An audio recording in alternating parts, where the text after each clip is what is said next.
It's time to talk sports. It's Hacksaw's Headlines, a panorama of the world of sports, stories, comments, and opinions. Touchdown, San Diego! Now, here's iconic sports talk show host Lee Hacksaw Hamilton and co-host John Riley.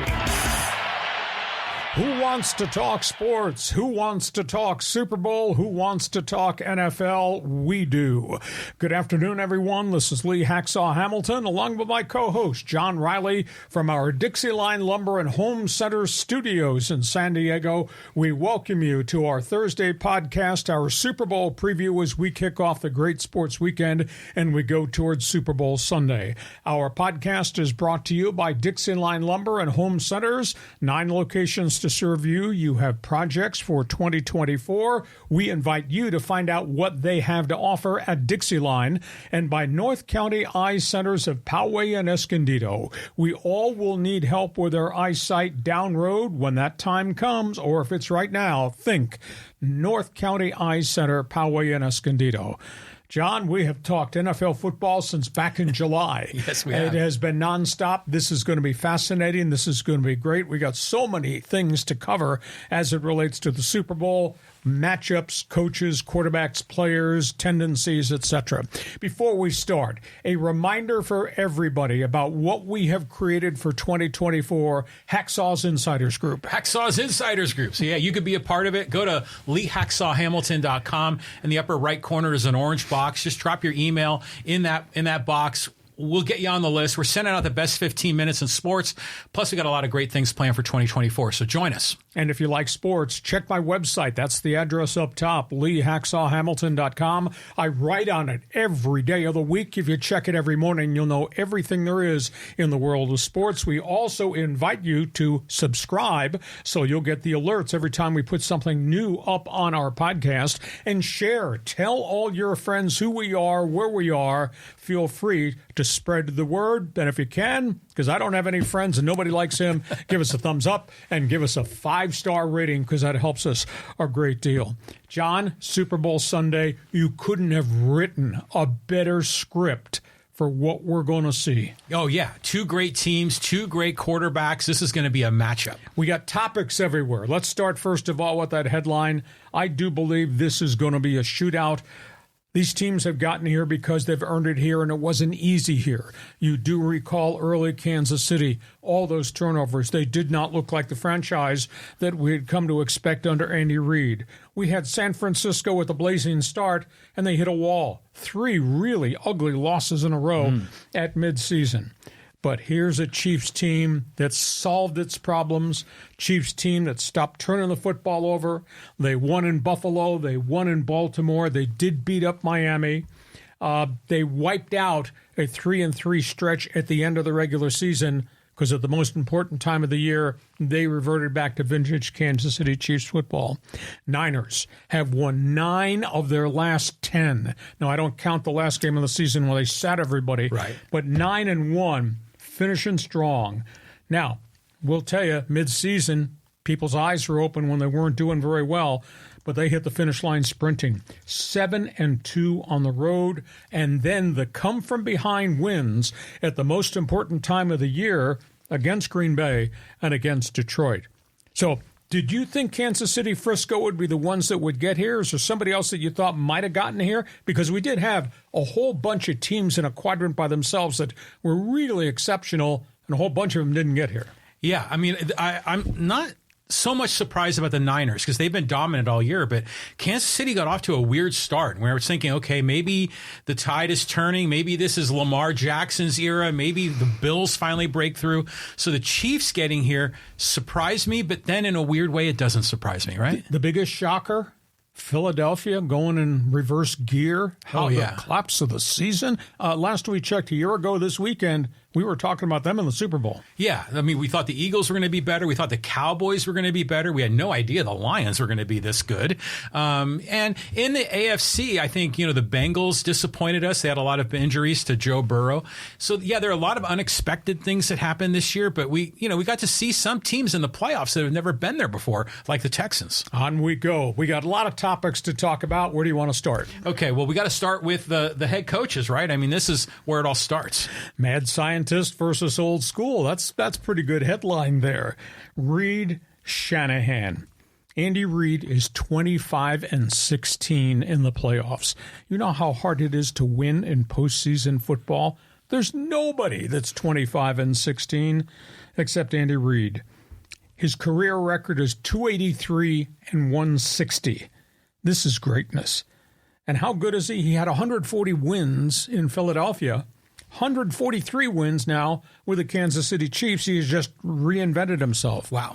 And the other facet about greatness in a coach is not only just the accomplishments on the field, John, it's his coaching tree. You know, we had stretches of time, we had guys that came off Tom Landry's tree, and then we had guys that came off the Holmgren tree. This guy's got assistant coaches everywhere in the NFL now who are head coaches or red-hot coordinators. So that's the sign of something really special. You know, and it's interesting because we've been talking about Belichick extensively. And Belichick's tree has a lot of dead leaves on it. None of his assistant coaches have turned into anything. And yet where Andy Reid has directed guys, they've gone and had success. Mike Shanahan's son, Kyle. Now, Kyle was with Mike all along his coaching career, starting as a ball boy, becoming an administrative assistant, quality control, assistant coach, etc. Kyle Shanahan is 8-3 in postseason. Again, it's so hard to win in the playoffs. He's 72-54 overall. Hell, he might be a better coach than his father was a coach, and Mike Shanahan did a pretty good job, probably going to wind up in the Hall of Fame. Kyle Shanahan has had to work his way back from postseason disappointments. San Francisco, first time around. Before that, the debacle in Atlanta. You do remember the 28-3 lead that evaporated? Yeah. So he's gone through some tough learning curves in the postseason. But we got old school versus the mad scientist that is Andy Reid. And I think the most amazing thing to me, for all the years that Andy Reid's been in this, he has been able to transition from all types of different styles of offense to modern-day offense. I mean, it's fabulous to me. Thoughts on the coaches? Yeah, well, we've always applauded Andy Reid's genius. In fact, I can tell that you have a certain fandom of him. I mean, because of what he's done and kind of his innovation, right? Yeah, exactly. Just to sit there and see the creative juice that he brings to postseason play, or to see what his record is coming off a bye week, or to see what his record is the week after they lose a game. I mean, the statistics are mind-boggling, just what he accomplishes and how he responds to what he has just experienced. He's so different. Shanahan, a lot of old school. Sledgehammer football. Yeah. We're going to run the damn ball, and we're going to play great defense. And, man, we'll attack you down the field, but you know what you're getting when you're playing the 49ers. You're going to get punched in the mouth. Oh, yeah. So it's the substance of Shanahan versus the sizzle of what Andy Reid's got to offer. Yeah, I think it's exciting. I mean, it's interesting, too, like the legacy of the Shanahan family. But I just always think about Andy Reid when he was a little kid. He was in that NFL punt, pass, and kick contest, and he looked like this big ogre, you know, amongst all these little kids. He was an offensive guard. Yeah, but you could tell that, you know, the football has been everything to him since he was a little kid. And I don't know what he was like as a player. I don't know if he played competitively in college or in the NFL. I don't think he did he? He came off the Lavelle Edwards tree. That's where some of his creative instinct comes from. He was at BYU as a rotation backup offensive lineman, but he sucked in all this information about offenses and quarterbacks. And this is when Lavelle Edwards was there with the McMahons and the Steve Youngs and the Robbie Boscos. Yeah. I had no idea. Yes. Oh, cool. So, yeah, it's just interesting to see his life, because a lot of times coaches, they're players and they go, coach, this guy has been the mind of football for decades. That's well said. He's earned it. He has really earned it. Special guy. But there are a lot of good guys on those coaching staffs. Next question. Okay, so let's go over here. Dr. Blitz versus Mr. Pressure. We're talking about the defensive coordinators, Steve Spagnuolo, Steve Wilks. It's odd. They're both really bright guys in terms of schemes. And then you got to have athletes to make the schemes work, but they've been able to get those athletes there. But both of them failed as head coaches. Spagnuolo was with the Rams, and that was a bad experience. Wilks had been in Carolina. That was a bad experience. So after they got fired, they stepped back. They got rehired, became defensive assistants elevated back up to defensive coordinators where they used to be. And you got Spagnuolo, who's done a phenomenal job in about 3 years. They have changed the persona of Kansas City Chief football. It used to be known for its quarterback, Mahomes. Now it's known also for its defense. Yes. You go back and look at what they've done. Look at that roster, what they've done in the draft in terms of changing the personality of Chief defense. They went out and they got guys who could run. I mean, they got a phenomenal collection of athletes. I would say defensively, this might be the best Kansas City defense of all time. And that says a lot going all the way back to the Hank Stram era. Steve Wilkes got bounced around, failed, got fired after one crummy year, Arizona, winds up coming back here to San Francisco, and he now is in place of the last great defensive coordinator, DeMeco Ryans. Aha. And DeMeco Ryans replaced the past defensive coordinator, Robert Saleh. Those guys went on to be head coaches, Jets in Houston, and have done okay. So Wilkes comes back in there and does a good job. Spagnuolo's defense is second in the NFL in overall defense, fourth in the NFL in pass defense, and they blitz. And they blitz, and they blitz more. 63 sacks, 20 takeaways. They just dial it up, and they send people from everywhere. Just ask the quarterbacks have knocked out of the playoffs to begin with. Yes. Exotic blitz packages coupled with team speed. So Spags has done a really good job. Wilkes defense, 50 sacks, 33 takeaways. Number 3 in run defense, you can't run the football against that front. And number 8 in overall defense, 303 yards per game. They just make it hard for you to go on long drives because they're always putting you in third and long situations. They have given up chunk plays. In the 2 playoff games, Green Bay's Jordan Love kind of picked them apart. And he would throw underneath and then have yards after catch. Detroit just lined it up and knocked him off the ball, which is kind of surprising. Detroit ran for 182.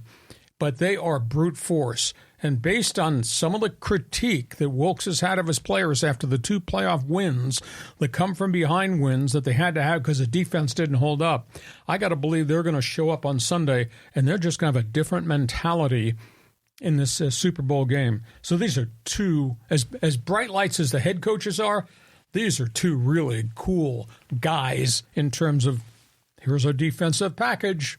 I dare you to stop us. It's funny, Spagnuolo, you see him on the sidelines, and just like the picture there on the screen, he's always like huddled up, got the beanie, and he just looks like a grumpy old man out there. But he is a genius as well. So when you look at these 2 defenses, I mean, should we be looking at Fred Warner? Should we be looking at Chris Jones? Or do you think we're going to see some other players here surprise us on defense? I just wonder whether the secondaries can hold up. But then maybe the secondaries don't have to hold up just because of the fact the pass rush and the blitz packages are so extreme. Fred Warner and Dre Greenlaw are really great linebackers. And you couple them behind a very physical front, and suddenly San Francisco, they really worry you because they'll just mug you. Kansas City does it with Chris Jones, but Kansas City does it with unbelievable speed, and they're sending guys from every direction. I can't imagine being a quarterback in a pre-snap read before the ball is snapped, trying to read that defense and figure out, where's the blitz coming? Is it coming from Tranquil, the blitz linebacker, or is it coming from Ladarius Sneed, the safety? And they just send them and send them and send them. And then if they don't send them, they drop them back. All of a sudden, you got Chris Jones in your face, and you're trying to throw into 8-man coverages. So, right. I'm a football geek. I watch formations. I watch all this I know. I've sat down with you watching a game, and you look at it differently than the average fan. Well, I am colorblind and weird. Okay, so 2 great defensive coordinators. Keep that in mind. Next question. Okay, let's talk a little bit about the guys that built these 2 teams. Unsung heroes. The architects of dynasties. And I think you can call Kansas City a dynasty. John Lynch Jr., he, of course, has taken over and done a phenomenal job creating a very competitive environment with the San Francisco 49ers. And this is a guy that's not afraid to gamble.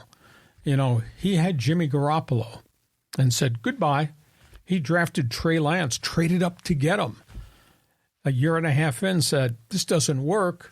He's gone, traded him, and then he drafted Mr. Irrelevant. And Brock Purdy manages games and can win some games for you. John Lynch knows football IQ.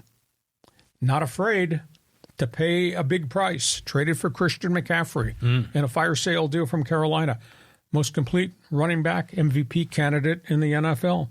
Traded for unhappy defensive end Chase Young, who had a couple of good years with the Washington Commanders. Then he got hurt, hasn't quite gotten back, but he's got no fear of making deals. And they went in the free agent market, and they didn't have a lot of cap space, and yet he convinced Javon Hargrove to come from Philadelphia.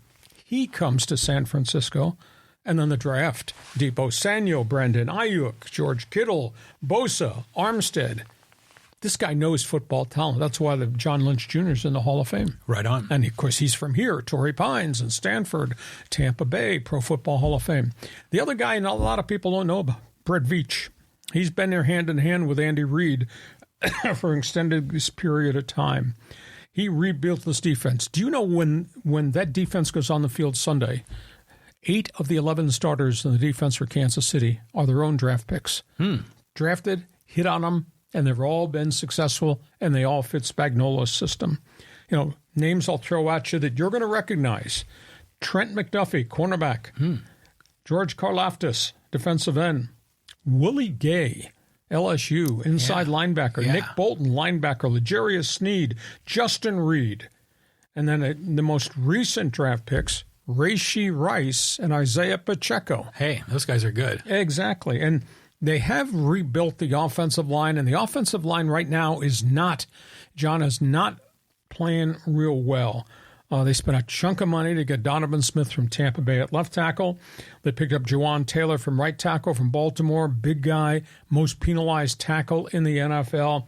And they don't have Joe Thurney, who they got from the Patriots. So if there's a glitch right now, it's just the offensive line has not played up to what they thought it would be for the prices they paid. But in the big picture, it's just not Patrick Mahomes anymore. It's a really good football team. And Veach and Andy Reid work hand in hand as to sight, scope, sign the guys they want. So your thoughts on the GMs? Yeah, I mean, both spectacular guys. I mean, I think what they're pulling off is fantastic. But I want to talk about, you made a comment about the idea of a dynasty, you know, and if either of these teams are dynasties. And I was watching the Channel 8 CBS local news, John Howard, you know, he said, you got to win at least 3 to be a dynasty. I mean, what's your take on that? Kansas City's knocking on the door, aren't they? Yeah. Yeah, doggone close to being a dynasty. Now, dynasty. Lombardi's Packers, dynasty. All things Belichick, Patriots.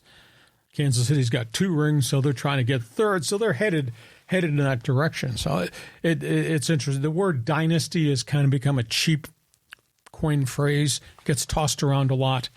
To me, dynasty is you got to do it over a long period of time. Yeah. Well, I think, you know, the Steelers in the 70s, exactly. The 49ers in the 80s, the Cowboys in the 90s. Maybe the Raider Nation somewhere in there. Yeah, they had their moments. But, yeah, you know, I'm not sure which one. It's kind of hard. It's a subjective thing. The other comment I want to ask you about is John Lynch, you worked for his father. Yes. So did you ever interact with John Lynch Jr. when he was a young child? Well, he was a quarterback at Stanford. Actually, they put together a highlight film, him being a quarterback, and I voice tracked it for them. And it was kind of cool. And then John got hurt his senior year. I think he broke his leg or his ankle. And anyhow, he wound up going to Stanford. And instead of being a quarterback, they made him a safety. And you know the rest of the story. Oh, yeah. Yeah. I went to Tampa Bay. It was just a phenomenal player. Heady. Tough guy, but heady, smart. And obviously went to the Denver Broncos and finished up there and then dabbled in TV once he retired. And bingo, all of a sudden, he's back in the front office of the 49ers. And that last time I talked to him was just prior to the Pro Football Hall of Fame induction. It's cool. Yeah, what a great career. Yeah, you talk about hometown boy makes good. And he still has a lot of miles left on him. He's still a young man. Yeah. What a job they've done. What a phenomenal job they've done constructing rosters, because it's not easy. I mean, you got talent, but then you got injuries. And then you had problems off the field. And then you got salary cap. I mean, it's tough to be a modern-day NFL general manager because there's so many factors that can impact who you are. Plus, you need to have a philosophy, right? You know, as far as how you're going to construct a team and what you want to be known for, because every GM kind of has their own idea of what success is supposed to be. Yeah, and linking with the coach, and what the coach thinks is important is how you to win, and what you think might be important. But I in all honesty, Lynch and Shanahan just seem to be the ideal couple in terms of football. Tackle, hit, make plays. But you got to stay healthy. Right. And you can't have bad citizens. And so they've hit on all cylinders, much like Brett Veach has hit on all the cylinders with the creative genius that Andy Reid is. Well, I'm one thing I'll give Veach a lot of credit for is I thought that the Chiefs were going to be doomed when Tyreek Hill walked out the door, or when they traded him, excuse me. That was a cap issue. They had to. But they got all these picks from Miami.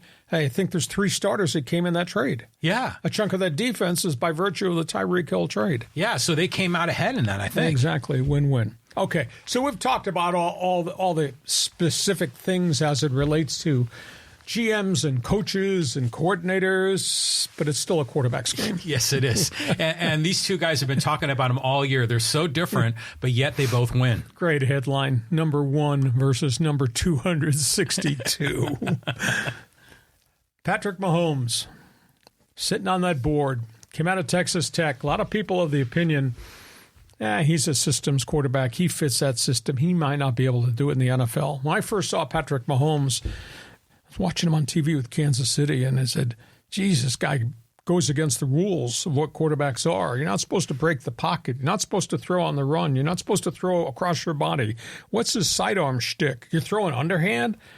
And he kept completing all these passes, and you say, holy cow. A, he doesn't get hit. B, he's amazingly accurate. How cool is this guy? And then you got Brock Purdy, number 262. This is the more modern-day coming of what Tom Brady became. Mm-hmm. It's absolutely amazing. We don't know how good Purdy's going to be in the big picture in the course of his career. You see glitches, you say, uh-oh, they figured him out. Uh-oh, he's turning the ball over. Uh-oh, he can't handle the pressure in the pocket. And he's not the athlete that Mahomes is, but yet he manages games. Okay, here are the vital statistics. Mahomes, almost 5,000 yards passing this season, 31 touchdowns. In the playoffs against San Francisco, against other teams. This playoff series, he's got 4 touchdowns, no picks, 1 sack. In the 3 wins that they've had, Kansas City's had, and they've won in tough venues. I mean, you win in Buffalo against the Bills on the Weatherman, you win in Baltimore against all things Ravens. That's pretty impressive. So 3 playoff games, 4 TDs, no picks. Mahomes against San Francisco, 3-0, 9 touchdowns, 3 interceptions. He sees the 49er red. His quarterback rating is 116. That's against pretty good San Francisco 49er team. Mahomes' career, 78-19, 14-3 in the postseason. In the postseason where dummy said it's so hard to win. Not for him, 14-3. Brock Purdy, almost 4,800 yards passing, 33 touchdowns, a year and a half into his career. In the playoffs so far, 2 touchdowns, an interception, 3 quarterback sacks this season and postseason. Brock Purdy, I don't know if you call him a stud or just a guy that manages the games but manages to make plays. He's 24-5 in his career. He's 4-1 in the playoffs. He's got 5 touchdowns and only 1 interception in his 5 playoff games. So the stage for Brock Purdy doesn't seem to be all overwhelming. So you got the really established hired gun in Mahomes, and you got Purdy who's developing himself. It's too early to say he's the next Tom Brady, but to be picked 262 and be playing at this elite level, 116 rating in the playoffs, wow. Yeah, wow, exactly right.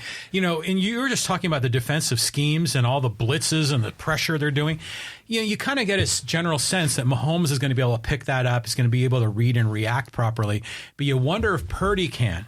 But then Purdy is just like this brainiac, and he can see things before they happen. Maybe his naivete is going to allow him to be a lot more confident in the Super Bowl than we expect. I think that Purdy is going to face something that's going to be enormously challenging. And now we have to see, can he cope with what Kansas City will do? Because Kansas City will do some things. Mahomes has seen everything. I don't think anything bothers Mahomes. I'll just make the play, and we're going to talk about specific matchups going forward, but I just don't think you can spring anything on Mahomes that he has not experienced already because he's played so many games and has had so much success. Did you see, I saw it like on one of the media days, someone asked Brock Purdy that, have you heard the rumor that's circulating on the internet that he looks like Lee Harvey Oswald? Yeah, I heard that. Yeah, I'm not going there. There's a lot of stupid stuff that gets said at Media Day. Trust me. Yeah. A lot of stupid people are allowed access to Media Day, and I wonder why that's possible. Okay, let's move on. Okay, let's move on. The big board here, Lee. I mean, who has the edge? Okay, these are the matchups, and this whole thing is about matchups, just not what the coach calls, what the quarterback executes, but it's who wins the one-on-one battles. Let's talk about the pass catchers. I said 3 weeks ago when we went to Wild Card Weekend, who can Patrick Mahomes trust? Because it's been such an up-and-down, erratic season. And I said he's going to trust Kelsey, and maybe he'll find one other receiver that he can throw to that'll catch some balls. And it's kind of worked out that way. It's Kelsey, it's Rashee Rice, and they've started to run the ball a little bit better with Isaac Pacheco. My only concern about Kansas City is can they protect him, because that offensive front has not played really well. And in terms of Purdy, he comes to the line of scrimmage, and he points, and he's pointing at Kansas City. Pick your poison. Who do you think you're going to defend? Exactly. Because Purdy looks around behind him, and he's got CMC at running back. He's got Debo. He's got Ayuk. He's got Kittle. That's Kansas City going to be able to defend all that? Who are they going to take away? So that's going to be fun to see if Mahomes has more than one or two guys he can actually trust against a good Niner defense, and then to see how Purdy distributes the football, because I don't think Kansas City can cover everybody. Yeah, no way. So that's going to be interesting. Okay, let's talk about the wide receivers. Rashee Rice, 99 catches in a breakout season, 12 touchdowns. I can't trust Marquez Scantling. I just don't know that Kansas City has got reliable second and or third, fourth guys that they're going to go to. Debo, 70 catches, 12 touchdowns. Ayuk, 81 catches, 8 touchdowns. And then you got the jet sweeps that they run with those wide receivers. So that wide receiver core for San Francisco is different and dynamic. I just don't think Kansas City's got enough wide receivers. Tight ends, Kelsey, 116 catches, 13 touchdowns. He's averaging 11 yards per catch. And after he catches it, he points up to Travis Swift in the owner's box. Kittle, he's got 65 receptions, 7 touchdowns. He's kind of the third link in the pass-catching core. Running backs, CMC, Christian McCaffrey, 2,283 all-purpose yards, 25 touchdowns. He can run it, he can catch it, and he'll blitz block for you. Pacheco, Clyde Edwards-Helaire. Pacheco's the heavy-duty guy. Helaire becomes kind of the third-down guy, and they've just added back the speed guy, Jerick McKinnon, who's been on injured reserve for about a month, and he's kind of a third-down, catch-the-ball in the backfield, dart and dash type guy. So McCaffrey, obviously, is the dominant one. Pass rush, Chris Jones, complemented by the blitz package, complemented by the linebackers, complemented by L'Jarius Sneed, who comes from the secondary. Their pass rush is superb. Frisco pass rush, that is Nick Bosa. And then the guys that they send on blitzes, Warner, Dre Greenlaw, they just overpower you, though, in the defensive front. Here's the wild card, the kickers.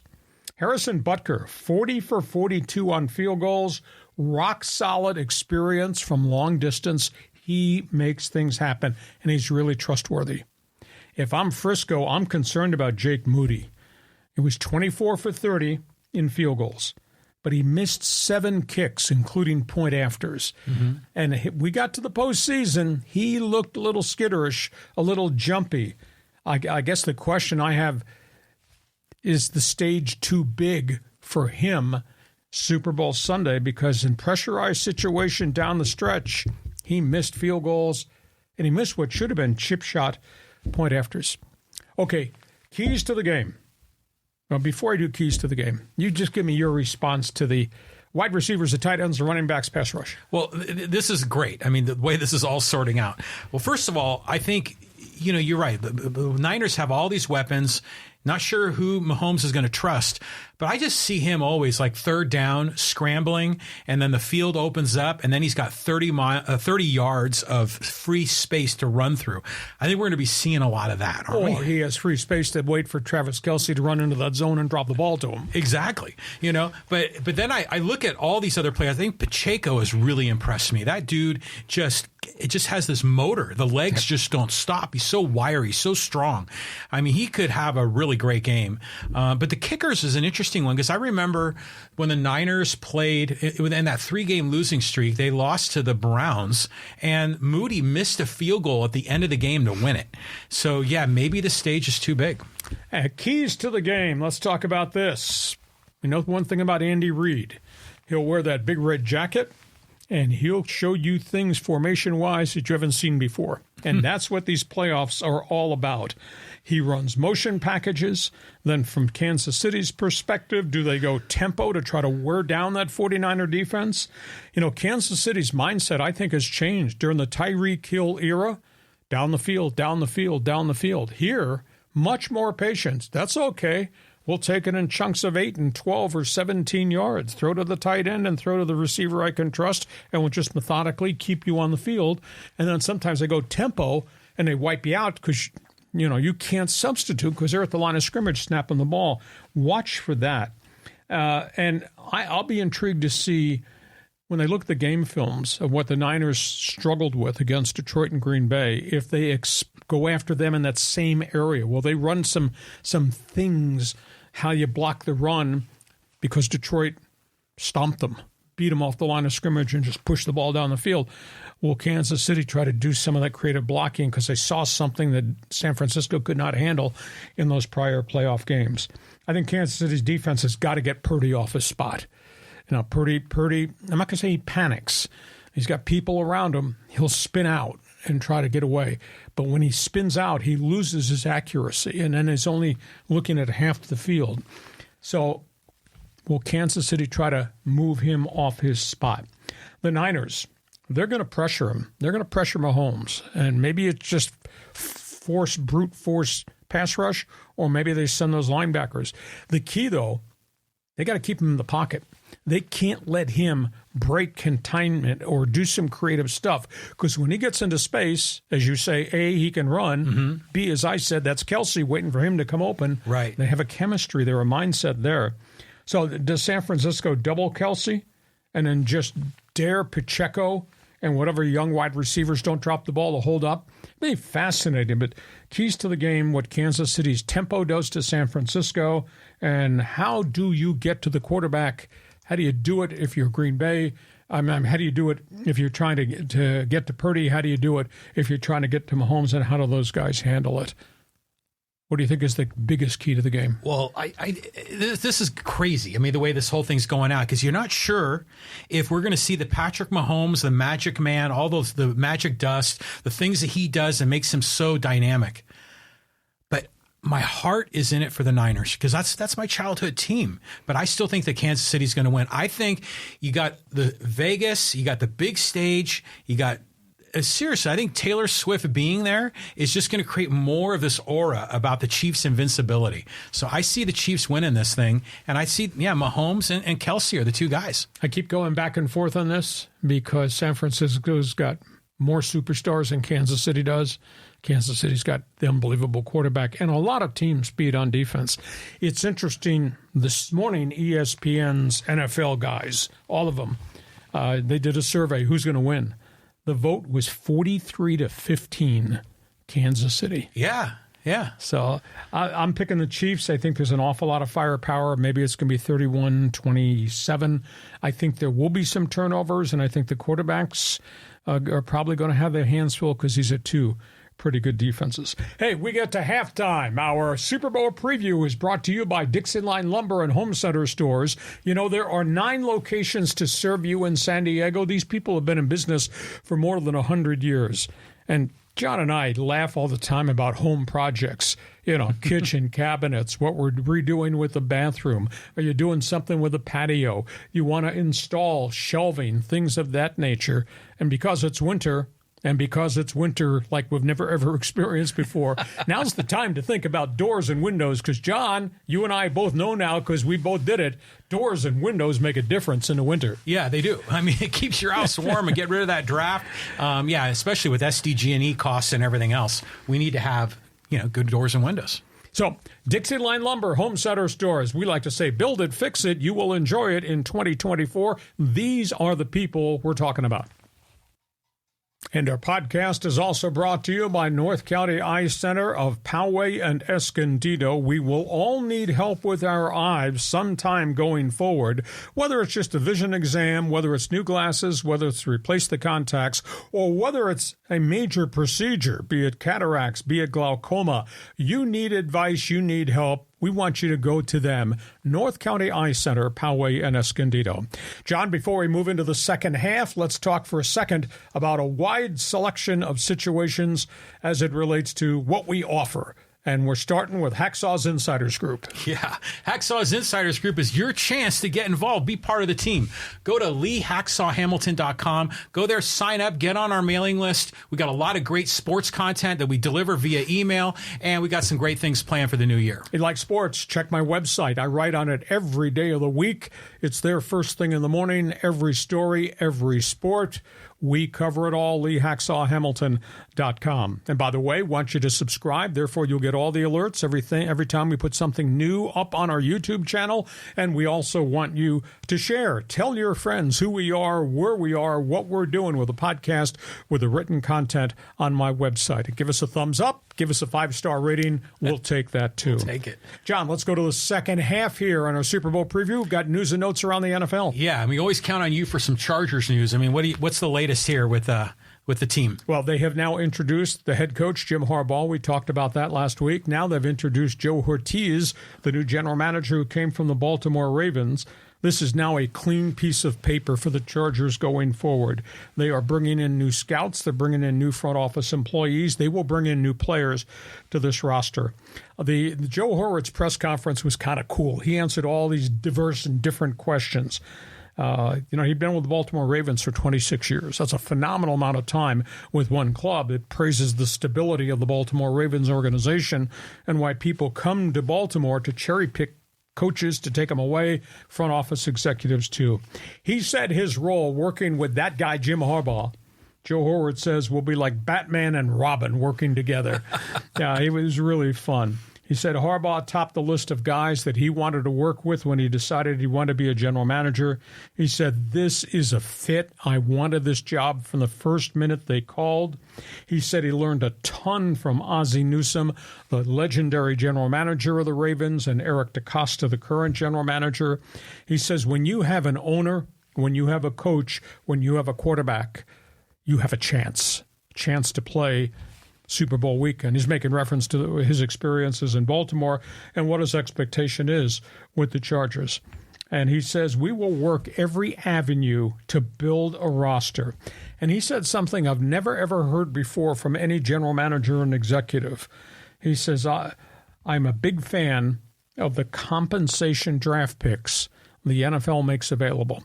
If you have so many guys who become free agents and leave, and you don't replace all of them, if you have more exit than coming in, you get draft pick compensation. Could be a third-round pick, fourth-round pick, fifth-round pick, or multiple picks in some of those rounds. It all starts after the third round.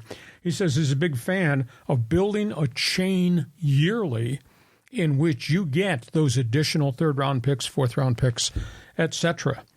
Now, that being said, let's read between the lines. That means if there's a veteran player coming up for free agency, they might let him walk, a.k.a. Austin Eckler. He's been here 6 years, can be unrestricted free agent. If he walks and other guys walk, they're going to get additional draft picks. And if you look at the history of the Baltimore Ravens, how they did it under Ozzie Newsome with DeCosta and obviously with Horowitz as the director of player personnel, they let guys go a year too early or 2 years too early. I mean, I sat here on the periphery and said, wow, you're letting that guy go? Or you're trading that guy? Or that guy's going to be a free agent, not going to resign? That was their game plan. give me those additional third-round picks because you can find gems in the third and the fourth round, or AKA Brock Purdy, 232. Right. So he's a big fan of the compensation draft picks. He says also be smart with who you draft. You have to be smarter about, quote, who you re-sign, who you give the second contract to. I think he was kind of making reference to the dollar value with Joey Bosa. You know, they paid a mega amount of money, the Chargers did, to extend him, but he was always hurt. Is that the right way to invest your money? So keep an eye on that. He also said something that I never paid attention to. I want to churn the bottom of the roster. I want to churn the developmental squad because that's where you find gems. That's where you find Tyreek Hill. That's where you find the guy that was drafted in the 6th round by 3 other teams. All of a sudden, he's yours. You develop him because you used to scout him.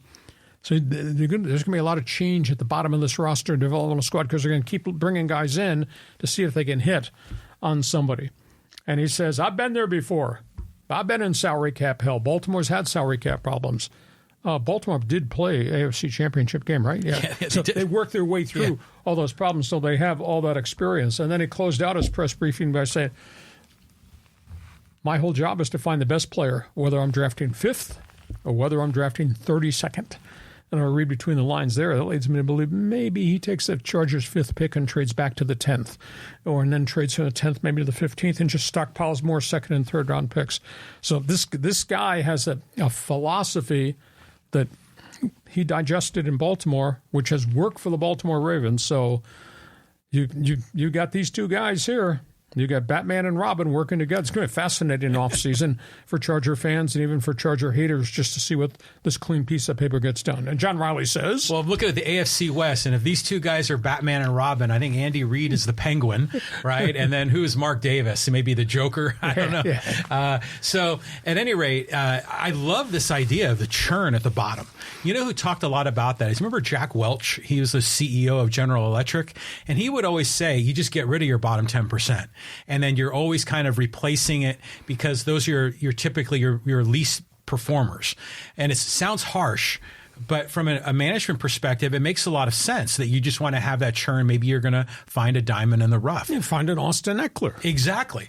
And I love the idea about stockpiling the picks, trading a little bit early. I remember the Niners did that in the 80s. And they got rid of Ronnie Lott and Jerry Rice. And we were like going, what are you doing? But they were always trading a year or two early. And it gave that team some longevity. So this is really good. I mean, I like what I'm hearing from him. Yeah, it was pretty impressive. And the one difference, you can call this a cheap shot if you wish. That's okay. You want to throw a flag now for piling on with intent? Yeah, you can. You can't eject me from the podcast, though. The one difference is when those guys talk, those guys have won. Anything that comes out of the mouth of John, thanks for the job, Dad, Spanos, and Dean Spanos, I set aside. Because there is no track record of success. Charger ownership is 314 and 346. Those people fired a Hall of Fame coach in Coryell, fired the Super Bowl coach in Ross, fired a 14-2 Marty Schottenheimer, and fired a Hall of Fame general manager Bobby Bethard. So anything that comes out of the mouths of anything related to Spanos, I set aside because the difference is those guys have won. They have. I mean, there's no dispute about it, you know. Put that penalty flag back in your pocket. Yeah. So, I mean, but will the Spanoses meddle? I mean, do you think that they're going to kind of throw a monkey wrench in the system? No, because they have faltered so badly and the team has become so irrelevant and then left behind a trail of hate from Oceanside down to the border. Big time. Big time. So they've made this right decision. I would like to say... Send them an email. Congratulations, you hit the jackpot. But I can't forgive them for anything they did to 55 years of loyalty in San Diego. And I mean, I'm leaving here. I'm going to go sit on a couch and talk to psychiatrists as to why I want Justin Herbert to go 17-0 and why I want Dean Spanos to go 0-17. But that's my shortcoming. Well, just to use another Batman reference, that's like Two-Face, right? You know, you're like in this world of conflict, not sure how to handle the Chargers. Okay, final topic on the table. We've got something else in the NFL to talk about. Yeah, every year the commissioner does his State of the NFL address. Yeah, this was kind of weird. There's a lot of controversy in Las Vegas right now, trailing about what Roger Goodell and the NFL did. they limited the press conference to invitation only.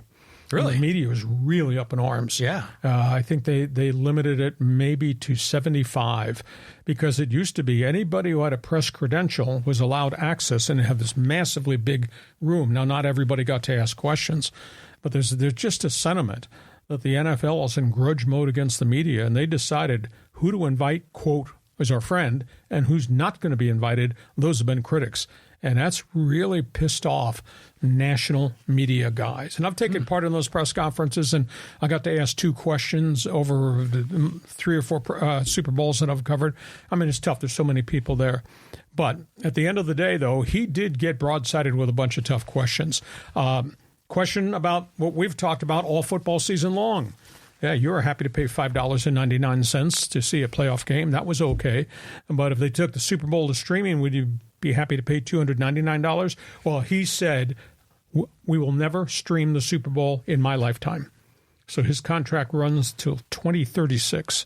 So there won't be any streaming of the Super Bowl. At least that's what came out of his mouth. Playoff packages and in-season games, streaming. He says that's where the young viewers are. We're taking our product and making sure the young viewers are getting access. Yeah, he's right. And they maintain that as they continue to work with Amazon and YouTube and whatever else platform they're going to wind up, Peacock in addition, he said this thing is going to continue to grow. You have to have a starting point, and we have our starting point, what we did the first time around with the streaming packages, and we think the sky is the limit. The media war. He was caught in a lawsuit deposition in which he evidently made the comment, we have to declare war on some of these people in the media. And he was asked about that. Really? He got broadsided by this one. They didn't think that question was coming. He said, I was making reference to our request for accurate reporting as it relates to concussions, the gambling problems in the league, things of that nature. I think they're peeved that there are a lot of people looking at the NFL and his leadership, jaundiced eye, is that the correct term, saying what comes out of their mouth is not exactly the way they operate this franchise or operate this league. He said, you people have never reported, I'm talking about the gambling scenario, never reported that we've suspended 13 players in 2 years for gambling. You've never reported the clubs have suspended 25 of their own employees for gambling. Well, we didn't know. You didn't make it available. How are we supposed to report that? Exactly. Concussions, big issue. And again, they're still in grudge mode that the media continues to report. The concussion settlement has still left players outside the circle who are not being taken care of. Guys who have died of CTE were not diagnosed by those doctors. There's a huge war about who is doing the investigations of the players' injuries and the reports they're filing and why they're doing what they're doing. I just read a report that there's 5 NFL players that have died recently. All their brains went to Boston University, all had severe CTE, yet they were not qualified by the NFL concussion group doctors that they deserve to be paid. So it's still a monster issue. But he did say that the Guardian caps that they use in preseason camp have reduced preseason concussions by 50%. Cool. They look goofy. He says at this point, there's been no move to use the Guardian caps during the course of the regular season, which would add another layer of protection to the players. Granted, the helmets really look weird. He said all the rules were put in place about OTAs, limits in contact workouts, banning a 2-a-day workouts, how many times you can be in pads. He says this past year, we had 700 less man games lost to leg, knee, and hamstring and Achilles injuries. 700 man games less lost because of what we've done in off-season preparation, et cetera. So they're making some positives there. Referees, he says, we're striving for consistency. He defended the referees. He said these guys are under enormous scrutiny. They have to make a decision instantly in an unbelievably fast game. But we've given them the tools, the instant replay, to try to correct if something is wrong. He stopped short of saying we're going to put a sky judge, an extra official in the booth that would give them power. Rooney Rule. So the Patriots did not violate the Rooney Rule.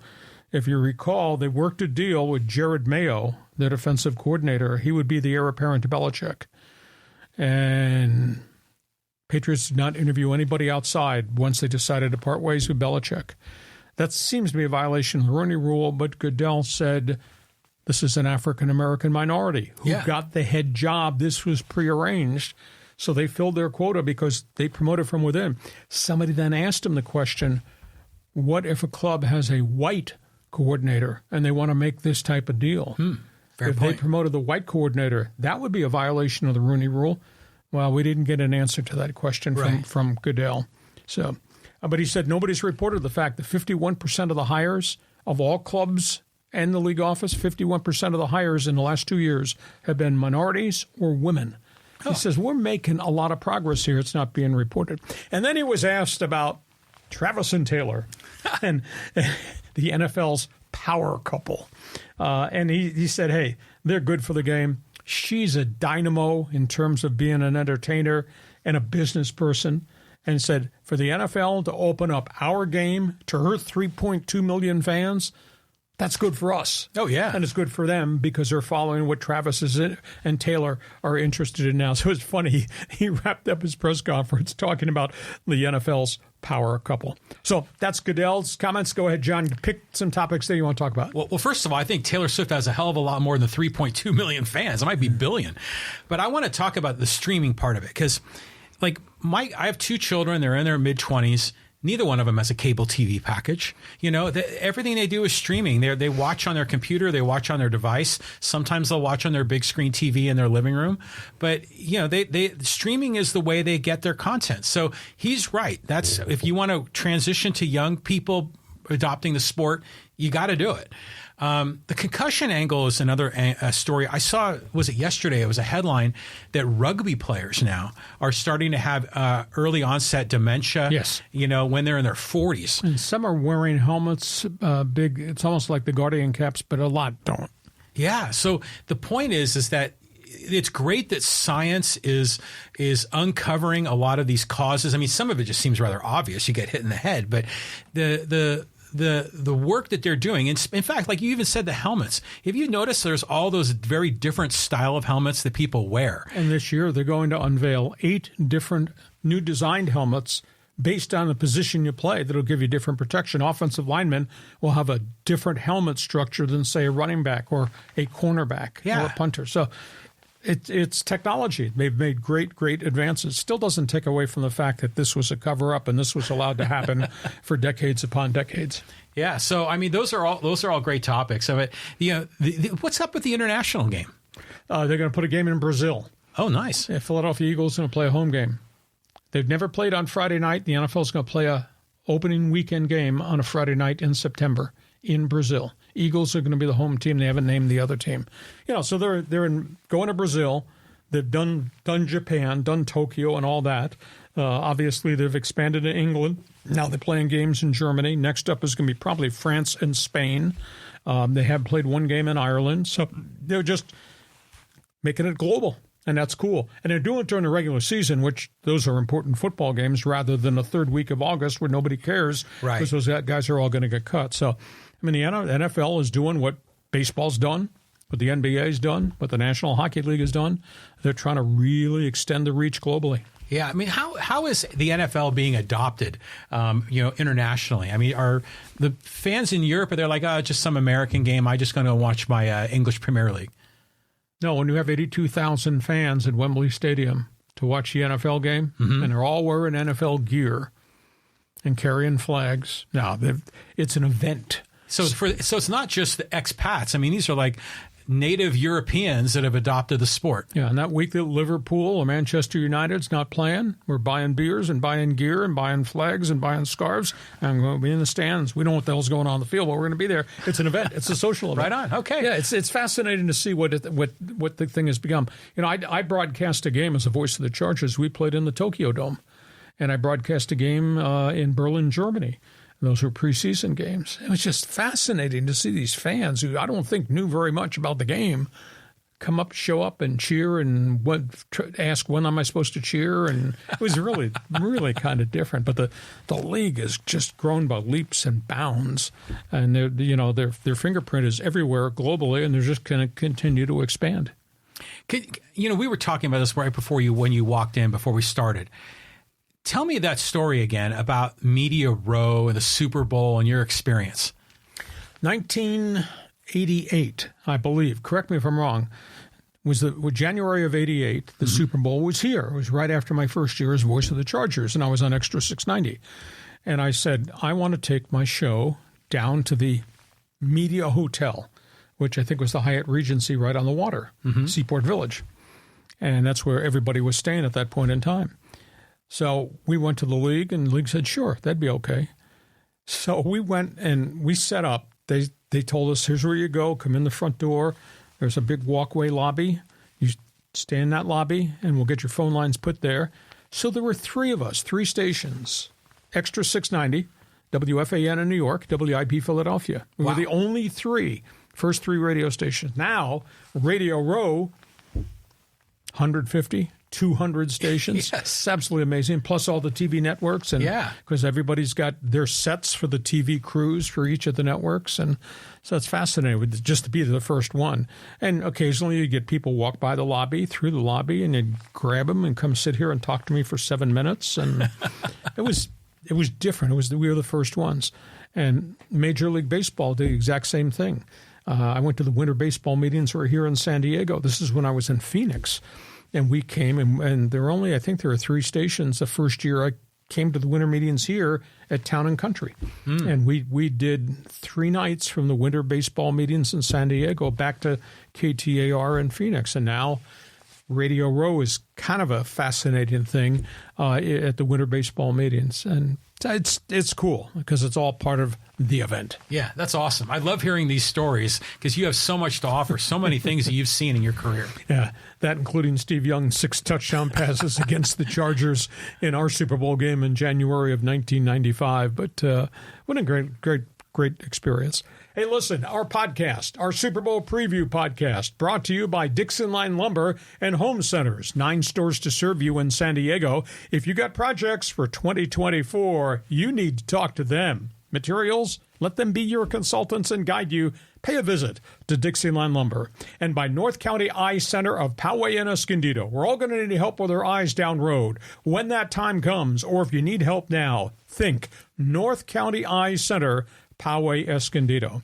John, Super Bowl Sunday, this is going to be fun. We'll be back here Monday at 1 p.m. for our Super Bowl recap. Okay, so you're picking the Chiefs. And I'm picking the 49ers. So we'll see who wins this thing. John and I like this all the time. Hey, we hope you enjoy Super Bowl preview. Hope you enjoy the game. We'll see you come Monday. Thanks for being part of our popular Hacksaw's Headlines. Join us again for Hacksaw's Headlines on YouTube, Facebook, and Twitter. And find the audio version on your favorite podcast app. Touchdown, San Diego! For more content, go to LeeHacksawHamilton.com.